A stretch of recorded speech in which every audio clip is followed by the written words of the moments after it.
Bonjour à tous. Aujourd'hui, j'aimerais vous proposer un exercice pour vous permettre de développer votre clairaudience. Alors, la clairaudience, pour rappel, c'est une capacité extrasensorielle qui a pour but de vous permettre de communiquer avec des anges, des esprits ou des personnes défuntes. La clairaudience, c'est vraiment l'écoute sur le plan physique et astral. Et donc, la clairaudience permet de capter les messages provenant du monde subtil. Les clairaudiences, c'est vraiment des personnes capables d'entendre des sons, des mots, des mélodies que personne d'autre ne peut percevoir, car ce qu'ils entendent provient de l'au-delà. Alors la médiumnité, en fait, c'est une position, c'est une manière de se concentrer, une façon de trouver le bon canal qui vous permettra d'entendre le monde subtil.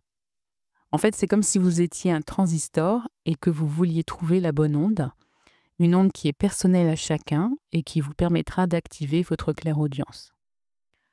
Pour développer sa clairaudience, il peut être utile dans un premier temps de pouvoir en fait canaliser les sons réels de votre environnement.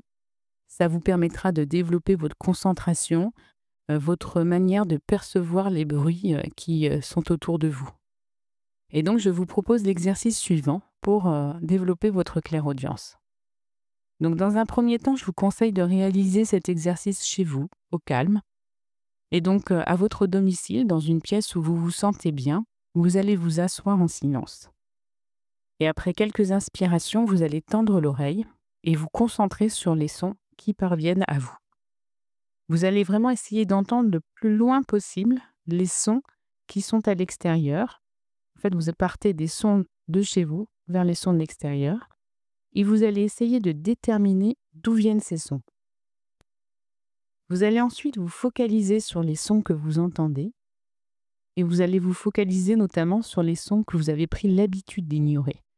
Le vent, la pluie, les animaux, des grincements, des bourdonnements d'oreilles.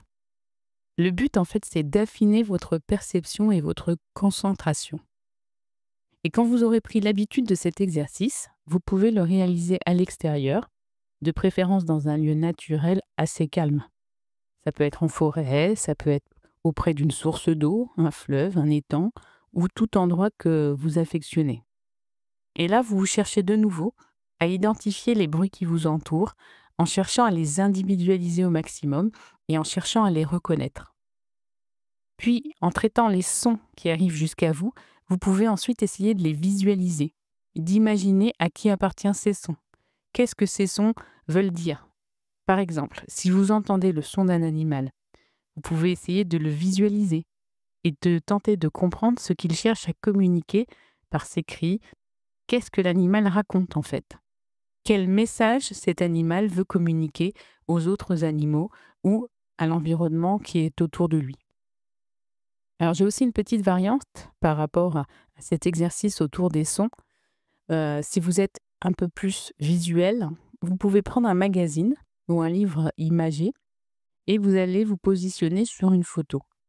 Et à partir de cette photo, vous allez essayer d'imaginer les sons qui pourraient s'y trouver. Et donc en faisant travailler comme ça votre visualisation, vous allez faire développer votre clairaudience. Voilà, j'espère que cet exercice sera intéressant pour vous et je vous dis à bientôt.